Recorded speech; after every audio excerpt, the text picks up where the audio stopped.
Hello and welcome to this edition of Global Business on CGTN. I'm Lin Lu, and these are the headlines we're tracking at the hour. Expo success. The 8th China International Import Expo wraps up today, setting new records for both scale and deal making. That underscores robust global confidence in the Chinese market. Inflation rebound. China's consumer inflation rose 0.2% in October, marking the fastest growth this year. Producer price index, in the meantime, saw an overall decline, but the high-tech sector, including electronics, aerospace, demonstrated strong positive growth. Tariff truce. China suspends 24% additional tariff on selected U.S. imports. The one-year pause is a direct gesture to implement recent bilateral trade agreements. Time now to get a check on Chinese mainland stock markets. As we can see, key indices kicked off the week with gains thanks to defensive stocks, which led the gains, including liquors as well as staples. The benchmark Shanghai Composite Index finished today adding a solid 0.5% over there, about 21 points. The index now stands 18.6 points above the 4,000 line. And the Shenzhen Component Index finished today adding about 1/5%. But we do see some declines here in tech stocks on the China Export Index. The index is down by about 30 points today, close to 1%. Let's now check out how regional shares are performing today and how Wall Street closed out on Friday.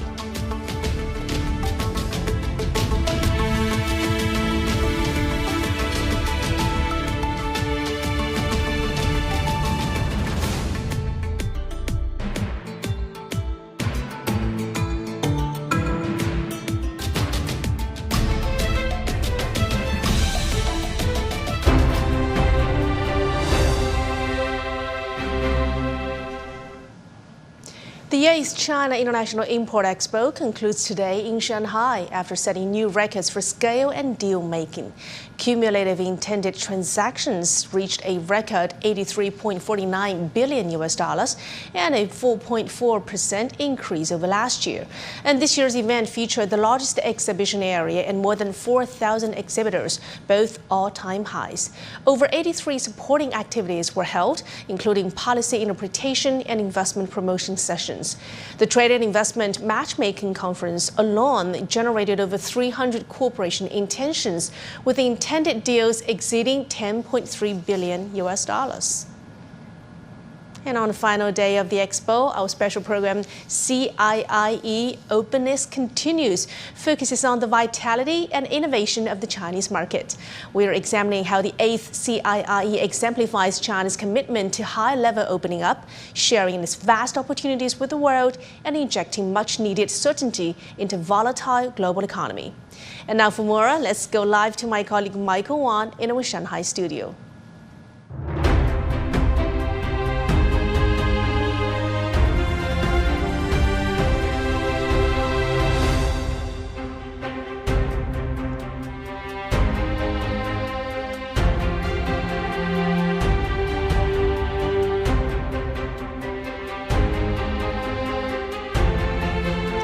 Well, hi there, Lily, and welcome everyone to, unfortunately, the final day of the 8th CIIE.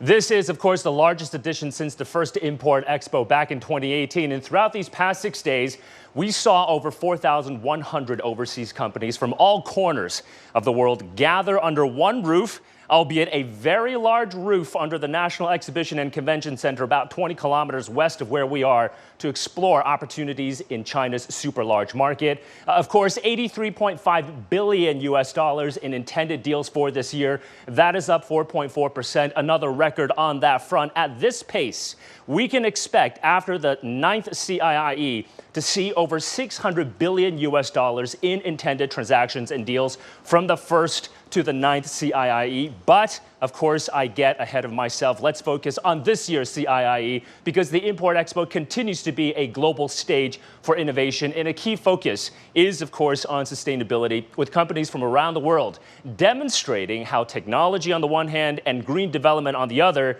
can move forward together. Our Wan Tianyu has more. Here at the CIIE, going green is no longer just a slogan.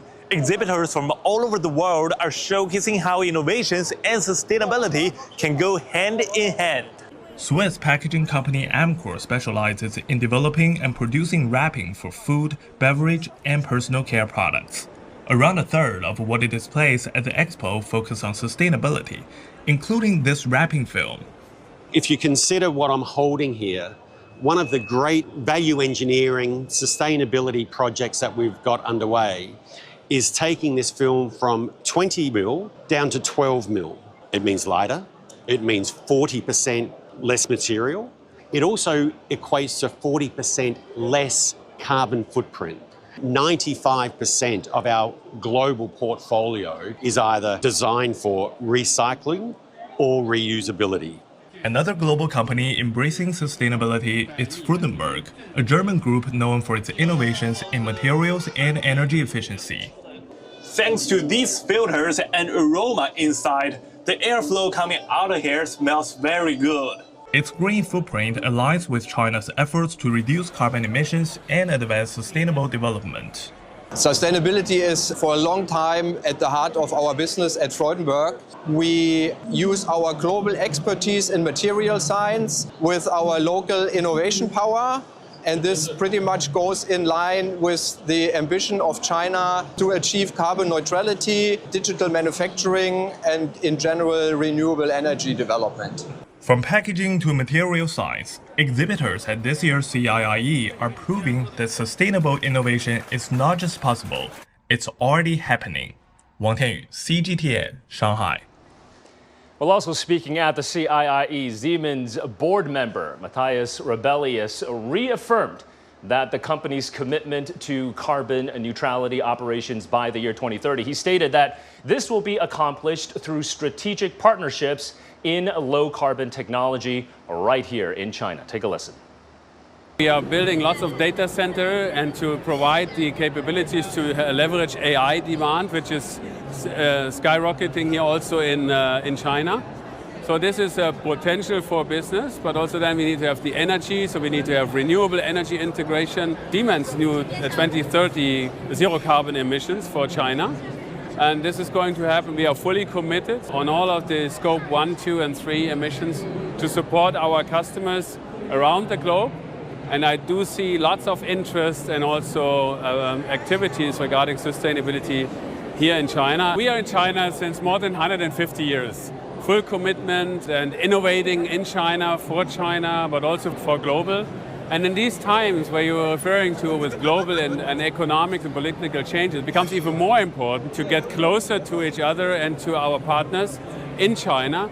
And we are continuing to innovate local for local. That is important for us with Chinese partners here and around in the country to develop future innovation for the company. And we are committed as Siemens to contribute. Well, the CIIE is, of course, all about China's commitment to further open up its massive economy. And to talk more about that, I want to bring in Vivian Jiang, who is Deloitte China Chair. Vivian, so you've been at the CIIE 8 years in a row now, Deloitte, and I hear that you're going to be attending the 9th CIIE as well. Let me start by asking you about China's commitment to opening up, because last year, according to Global Trade Alert, we had 2,999 restrictive measures when it comes to trade and investment policies.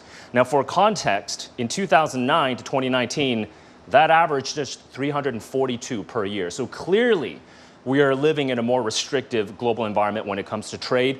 How do you see then China's commitment to high standard and high level opening up, especially in such uncertain times? Yeah, it's great to be here again. And as you said, this is our 8th year in the CIIE, already signed for the 9th year. Going back to the word of restrictive, I think another word will be even more interesting, which is inclusive. I think in the opening of this CIIE, primarily talks about the certainty that China market brings to the development and also to the opening up. I think the first CIIE, President Xi talks about China's door will never be closed, it will be opened up more. So I think it's a time where people reflect on the shared growth. How do we actually benefit from each other? I think CIIE is a window. To me, I use three sort of things to describe CIIE. I feel this is like a charging station, 加油站.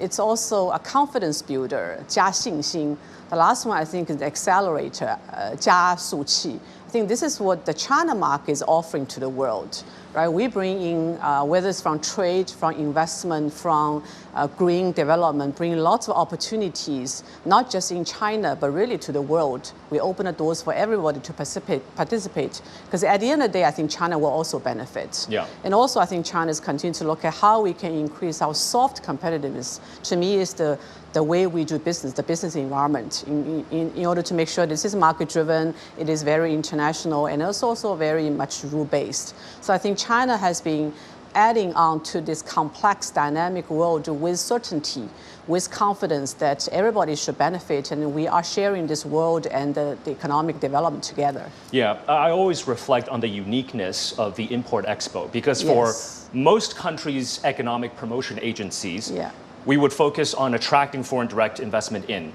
We would focus on promoting a country's exports. But this is the only and first national level trade fair, mega trade fair dedicated to imports. And that, I think, signals China's commitment to say, hey, we're open for business. Come sell your goods and services to us. Let me ask you about the industry that you're in, the service sector, because of course China has a massive industrial sector. But we often forget that the service sector drives about 60% of China's GDP growth. That's right. So during the 15th five-year plan period from 2026 to 2030, what are you expecting in terms of China's service sector reforms and further service sector opening up? Yeah, this is great, and excitement brings a lot of excitement to us. Even going back to CIIE, CIIE probably is the first international expo really actually includes service sectors in our exhibit, which we are in the 7.2 promotion. But going back to the service sector, a lot of number will show that in a real manufacturing-based economy, service sector actually plays an equal important role to facilitate a lot of manufacturing upgrade. In the 5-year plan, it talks about, in addition to the manufacturing upgrade, infrastructure build out, service sector expansion and upgrade is very important. I'll give you a few examples. One is service sector to business, right, to support the real economy, from R&D to manufacturing to procurement to supply chain. These are all services that need to be embedded into manufacturing. So at the end of the day, the product can be produced with efficiency, with the right cost, with the right market, and can be sold to the customer that they need. So these actually service sector has already been embedded. We just never sort of talks about it, but you said it's 60% of our GDP. So really to the to-B services, this is where we believe that the sector will continue to be very much specialized with high value added, and to act as a conduit, or a better word is a value creator and a conductor in a symphony orchestra, so to speak, right? And also to talk about to Cs. And there's even more space for that area, from education to or the healthcare, and also to one sector people talk a lot about, silver economy, right? And in this area, I think right now, I just give you a data point. Right now, I think the silver economy contributes around 6% of the GDP, about 8 trillion. I think with estimation, in about 10 years, it will become 10% of the GDP, which will maybe come up to $30 trillion.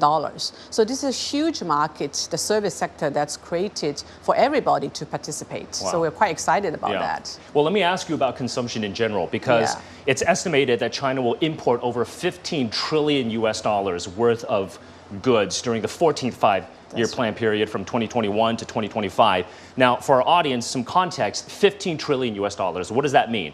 Germany's GDP in 2024 was about 4.7 trillion US dollars. So we're talking about basically 3 2024 Germany GDPs imported into China during those 5 years. Right now we have about 400 million people in the middle income population here in China. We're going to maybe double that in 10 years. That's at least a target. What is your consumption outlook for this country? I don't put a number on it. I think it's huge. And the way I would look at it is, in the 15th five-year plan, it talks about really a domestic demand-led and consumer and consumption-driven type of economy. I think in there is, how do we continue to provide better supplier to stimulate more demand, and also to have high-level demand to continue to push for a high-level supplier. Example I just cited about the silver economy. In the old days, we would define this service sort of a consumption to be for elderly people, but it's not. It's actually for active adults. If you use that definition, because we have around 22% of population actually is for 60 years and older. These people have money and time now to actually do a lot of things. It's not about elderly care. It's really about sort of health and well-being, and a lot of experimental living, retreat, and all the things that redefining what this economy is talking about. So I think it's very exciting. You can expand the boundary of from education to all type of consumption, to sports and to concerts, all those things. I think will create a huge market for everybody to participate in. And a potential catalyst to spur even more consumption is artificial intelligence being applied to as many commercial scenarios in China as possible. Unfortunately, Vivian, we don't have time to talk about that, but Deloitte, you guys did publish a report on that during this year's CIIE in terms of AI's application to businesses. So once we get back to Beijing, I'm going to take a look at that. But we're going to leave it there. Vivian, always a pleasure to have you on the program. Vivian Zhang, Deloitte China Chair. Thank you. Well, over 160 exhibitors from 37 least developed countries are at the CIIE.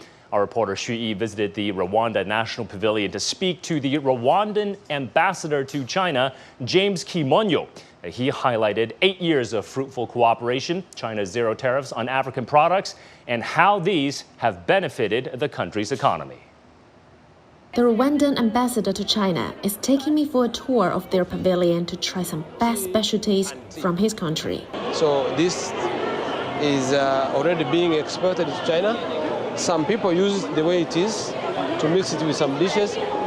Others here in China, they convert this into different products like chili paste and chili sauce. At this year's CIIE, around 18 Rwanda enterprises showcased their products in Shanghai, having participated for 8 years since 2018.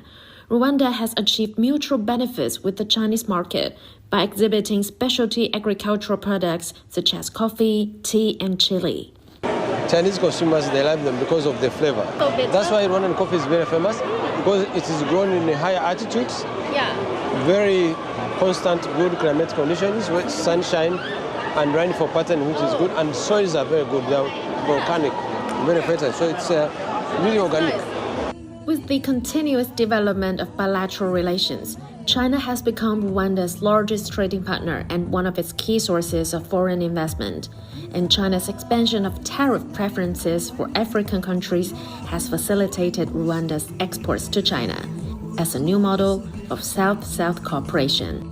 And because of the favorable policies that are put in place by the government of China, especially the application of zero tariff to African products, making it easier and becoming highly competitive in the market because they don't pay extra taxes, that has increased our volumes. So just to give you a sense, we were exporting about $35 million in 2019. Now we have reached $160 million of exports. And that has a huge impact because not only the companies involved get profit, but more importantly for me is the farmers who toil every single day to produce the coffee and tea and chili that have access to this huge market. And so that has had a huge impact in terms of increasing our exports to China. So we really appreciate the opportunities offered to us like CIIE, but also the policies that are in place to support our farmers and our agribusiness people to benefit from this market, which is much, much bigger, I should say much bigger than what we can produce. Going forward, this is going to continue to be a place where people will grow their businesses and secure investments in African countries to increase productivity because of the capacity they have, the technology transfer in the entire manufacturing sector. Right, well, my colleagues CIIE and El Liao have been covering extensively this year's CIIE and joins me in the studio for more on their thoughts and their reflections at this year's Import Expo. Actually, ladies, my first question to you both is how many steps have you walked on average? My record was 20,000 in one day. Average. On average. Yeah. Okay. I would assume the same. Around the same. Yeah. Okay. It's like a marathon. It is like a marathon indeed. Let me start with you, CIIE, because you just spoke to Rwanda's ambassador to China. And I remember one year Rwanda at the CIIE, their ambassador was doing a live stream and he sold out the coffee beans within a few seconds. Yeah. What were your takeaways from this year's Import Expo? Yeah, so he's a very nice man. He took me to the tour to experience everything he brought from his country to China. And just as he said in my interview, that he mentioned about the zero tariff treatment from China to Rwanda. And he also mentioned that it is super significant for this policy to his country. And why? Because as we know that Rwanda is one of the least developed countries, one of the LDCs. And up to 2023, we have 45 LDCs. And do you know how many the LDCs here we have in this year's CIIE? We've got about maybe 80% of them here this year, if I remember correctly. Yeah, it's actually the 37 of them 37, okay. here coming to CIIE to show all their products. So, and I just want to share you guys some details for my observation about the LDCs, because when you go to that zone, you can see many small booths. And maybe compared with some global giants, like global corporates, maybe at least dozens of staff or hundreds of staff, they come to Shanghai for operating everything for the company. But in the LDC's dedicated zone, they're just one representing the whole company in their small booth. So that's really touched me the most, because maybe more people coming to Shanghai means more cost, and maybe they need to save every coin to enlarge their business, to enlarge their to develop their company. So they just need to take the lonely journey to come to here to China. But when they come to China, they can have some support and help, because this year CIIE has set up the dedicated zone for the LDCs, and also the expo has canceled the fees for them to build up the booth, so they don't need to worry the high cost. And also I've talked with one exhibitor from African. His name is Eric, and he's a owner of a small company with 12 staff. And he told me that after 3 or 4 days, it is the first time for him coming to the CIIE, but he has fruitful achievements to connect with 3 or 4 distributors, supermarkets, and maybe in the end of the quarter, the fourth quarter, we can see his products and the chocolate in the supermarket in China. So that's one of just vivid examples of what we have done for the LDCs. And also my hot take today is that maybe when speaking of trade or economic ties, when speak of the large things, we take a look at the big picture or big landscape. But China has been using the products and wisdom and openness to help the distant world's people, to help them to connect with the world. And from the Silk Road in Han Dynasty to the Maritime Silk Road in Ming Dynasty, and also the Belt and Road Initiative, and also the CIIE, I think the essence of trade has never changed. So that all I felt for one of the most beautiful things here in the CIIE. Well put, CIIE. You mentioned that chocolate bar from the LDC. Yeah, but that's going to come in. That's going to come in tariff-free, and I would argue that China has the most generous tariff-free policies for least developed countries, because right now it is 0% tariffs on 100% product coverage. I think last year was at 98% of products tariff-free, but as of December last year, now all products coming from LDCs comes into China tariff-free. That, I think, is a very strong signal of openness. Elle, let me turn to you, because this year is your 4th year at the Import Expo. What felt different to you this time around? Well, I felt like the changes are tremendous, both in numbers and through my personal experiences. So for the past 7 editions of the Expo, it has featured more than 3,000 new products, technologies, and services. And I think for this year alone, it has featured more than 460 new products and services. And I think that number has stand out. It has proved how far China's opening up has come. And secondly, I want to say what struck me the most is actually I can see the connection that people made during the expo. I mean, I did a little experiment, social experiment. So before I arrived in Shanghai, I bought some Chinese souvenirs, and in exchange for some products from the exhibitors. And guess what? You got some in exchange back, right? Yes. I got a souvenir. Okay, show us what you brought. I actually brought them into the studio, and I mean, the people connection is important. There's so many that I have to bring them back with me today. So here we have the coffee beans from Ethiopia. Coffee beans from Ethiopia. Okay. And the thing is, I actually exchanged it with a fridge magnet. Okay. It's a very cheap fridge magnets for coffee beans. Fridge magnet of Palace Museum, and that guy told me, that exhibitor told me, he loves the Palace Museum so much. Yeah. And he was willing to exchange that with me, and I was like, it's so expensive, I don't need that. And I was like, you have to. We're brother. We're good friends. Okay. Okay. And second, with passion and yeah. And it's the chocolate from Abu Dhabi. You have many gifts. Wow. Many There's gifts so indeed. many. Okay. And essential oils from So we did $83.5 billion US in intended deals. I think on Global Business, you guys did some deals too. Yeah. Right? Okay. Well, this I traded, exchanged with a little panda with Chinese knot on, and also explained to the Brazilian exhibitor what does the Chinese knot mean. Okay. Got you. And last one is the one. is a hanging strap from Solomon Islands. From the Solomon Islands. Wow. Solomon Okay. Islands. Yes, and he loved it. Okay. My fridge magnet. Fantastic exchanges. Unfortunately, we're going to leave it there because we have so much more to talk about. I think what stood out to me for this year's CIIE is live stream e-commerce as far as the eye can see. That $83.5 billion US, I would say is an underestimate, because when you do all of these live streams, you're selling on the spot. There was one Norwegian fish oil company that told me in 2 hours of live streaming, they sold 500,000 bottles of their products. They were sold out. It's not a surprise. Yeah. Not a surprise, but that is truly a spectacular number. Yeah. But El Shui, thank you for your reflections and thoughts on this year's CIIE. And we will enjoy the gifts after the show. We'll have some coffee maybe afterwards. Yeah, I can give it to you if you want. Okay, so that's going to do it from our Shanghai studio. Lily, look, China's commitment to openness, I think, is very apparent here at each successive Import Expo. Like we were talking, large businesses, small businesses, large countries, small countries, least developed economies to advanced economies, all are welcome here to enjoy the fruits of China's development, China's openness in China's super large market. So it's been an exciting year at the 8th CIIE. Can't wait to see what the 9th CIIE is about.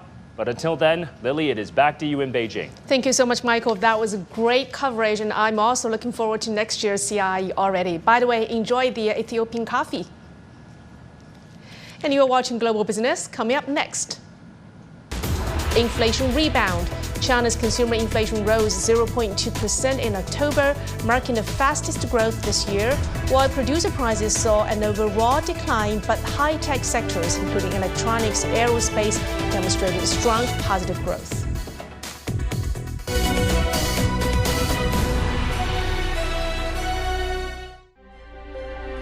From the banks of the Huangpu River, a new chapter of openness begins. In the heart of Shanghai, the world gathers to share, to connect. From innovation and technology to green energy and fine living. La China ramène des milliers d'importations sous un même toit. Это больше, чем просто экспорт. إنه جسر الثقة. Y una puerta abierta a nuevas oportunidades. 8 years on, the world meets here once again to inspire, to thrive.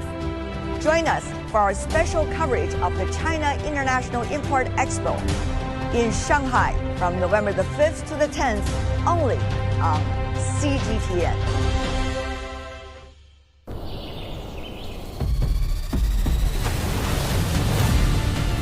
A vast land of 1.4 billion people. The world's second largest economy. Home to stories of the unexpected, the unimaginable, the breathtaking. Stories that touch the soul. Feel the speed, the passion. Enjoy spectacular natural and cultural landscapes. Feel the thrill of cutting-edge innovations.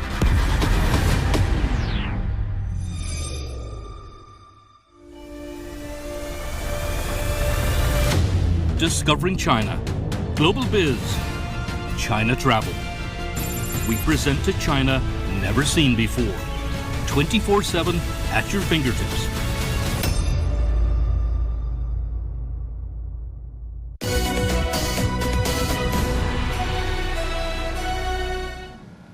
Welcome back. China's consumer inflation rose in October for the first time since June, marking its fastest pace of growth this year. The consumer price index increased 0.2% year-on-year, supported by a smaller drop in food prices, a key drag earlier this year. Core CPI, which excludes food and energy, climbed 1.2% from a year earlier, extending its upward trend for a sixth consecutive month. In the meantime, factory gate price declines moderated further, pointing to stabilizing domestic demand. And although the producer price index fell by 2.1% last year overall, tech-driven sectors like electronics, telecommunications, and aerospace all recorded positive growth. At this year's CIIE, which saw a significant increase in multinational company participation, a growing number of global firms are seizing new opportunities on China's expansive stage of opening up. Our reporter Xu Yi spoke with some of those executives to find out more. In fact, it's very exciting, a lot of energy, and we are so pleased to be here on our 7th year and able for us to introduce our great product, a lot of comfort technology, and a lot of functionality product that we are showing at the CIIE. We are very fortunate that China has developed all this e-commerce platform. We are in every single platform to serve our consumer. So, and the technology that available for us to reach to our consumer has been excellent. So we are able to ship millions of pair of shoes or apparel in a very short period of time.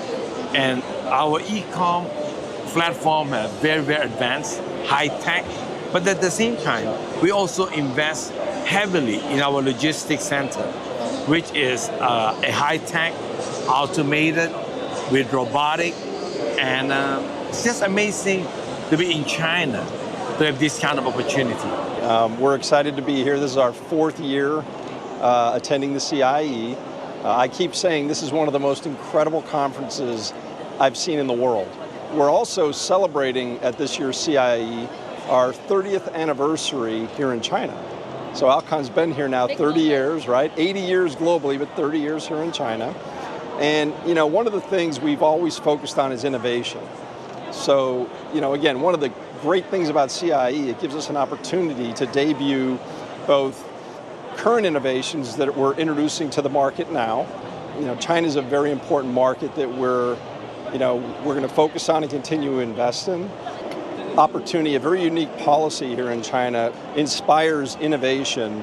And how do we bring innovation, you know, here earlier and give surgeons, you know, access to this early so they can kind of start seeing some of this and gaining some hands-on experience, whether it's through wet labs, you know, with these technologies, or even in some cases, clinical surgery with those. But it also gives patients, you know, early access to some of these technologies. So like I said, you know, we're looking to bring a couple products through Hainan Boao. The policies that China's put in place to do that has really been, you know, very, very welcomed. And now for more insights, let's bring in Mr. Liu Zhiqing, a senior fellow at the Renmin University of China's Chongyang Institute of Finance. Mr. Liu, thank you so much for being with us on the program. Let's start with October's CPI and PPI number, which shows a positive shift, notable rises in services prices, core inflation. What do these indicators tell us about the strength of China's consumer market recovery? On the recovery of the consumer market in China, it shows a very strong potential. In China, we see that in October is a very special period in China. Before years, we always called October is the golden time in China because of not only the weather conditions, but it's also conditions for more consumption because we have long holiday there and also the people have high enthusiasm because people always say that October is the best time for consumption, for consumer, new products and new goods. So in this way, we find there's a CPI and the core CPI and the PPI already have shown that the good tendency and the positive performance in October. This is a very logical. So from the service industry, you can see greater potential and a dynamic for Chinese market because the people have shown their all this enthusiasm for new products, new trend, and new technologies. So especially we see that all the market in whole China, not only in the big cities, in the cluster of the cities like Shanghai, Beijing, but also in middle-sized cities, people have showed the same enthusiasm and power that to have more consumption. That the whole China in October has become a powerhouse for consumption of new technologies and products.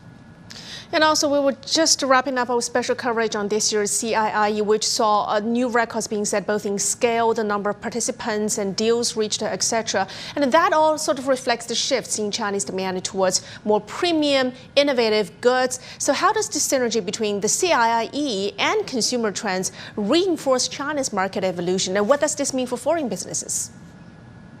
That is a very important expression that in China we have new consumer revolutionary moment in China because people not only have different demands, but also they try to develop different science and technology to meet the demands of all over the world. Especially when we see the CIIE, the purpose for CIIE is to invite all new products and the traditional products from all over the world, from all corners of the world, as well from the far east countries, even in the very poor African country. If they have product, they can be sold out in China. So this is a very important step for China to be widely open up to invite all the partners to participate. Behind the high number of participants, that shows that the people have highly unlimited confidence for Chinese market, because when they come to China, when they see China, they can see really the greatest potential for China's purchasing. Especially China's market shows two things: that equality, that no matter you are poor or you are strong nation, but you are always welcome as our close friend. And secondly, the opportunity is always the same. Even we give more opportunities for those RDC countries. They do not worry about their products to be sold out in China. So we see that all these points combined together really become a very strong attractiveness for all partners to participate in CIIE. That's why we see great potential and the future for next year and the year for next year's CIIE. Great stuff. Thank you so much for your insights, Mr. Liu Zhiqing from Chongyang Institute of Financial Studies for us. China will adjust its tariff policy on certain U.S. imports effective from 1 p.m. on Monday. And according to the Customs Tariff Commission of the States Council, a 24% additional tariff on selected goods will remain suspended for 1 year, while a 10% rate will be retained. The move is intended to implement outcomes from recent China-U.S. economic and trade talks. The Commission also announced the termination of other previously imposed additional tariffs on certain U.S. products effective from the same time. And at the China International Import Expo in Shanghai, industrial experts and corporate leaders have called for more stable trade flows and more resilient global supply chains. Trade liberalization, multilateralism, most favored nation treatment, dispute settlement, I think all those core principles or cornerstones cannot be sacrificed during the so-called WTO reform. When the U.S. soy gets caught up in this big geopolitical situation going on between China and the United States, I think our farmers rightly get really frustrated about that and really disappointed, because China's been such an important market for us. They've kind of grown their industry in the U.S. to be able to supply China as China grows. And then the rug is pulled out. The U.S. and China have a very important relationship, an important opportunity to be a customer and a supplier in agriculture goods, and likewise on the opposite way in many other things. I think this relationship on both sides is seen to be too important to let it fail. What we have is we have the two presidents realize that we are the world's two largest economies. We're the world's two most dynamic economies, the most technologically advanced economies, and we can hurt each other really badly through sanctions, through tariffs, or we can create a relationship that benefits people on both sides. And I think that's what the two leaders want to do. I think agility is a key word. With a low predictability, you don't know really what is happening in the next 3 months. You need to keep your supply chains agile and flexible. The administrations might change the tariffs on very short notice for various reasons. So it's actually very hard to predict how to do simple exports from China to the US, for example. So this means we need to understand what are the benefits and what are the benefits of localization of operations. And that's currently what CIIE is driving and also researching on a constant basis to understand how to lay out a global manufacturing footprint with an agile supply chain.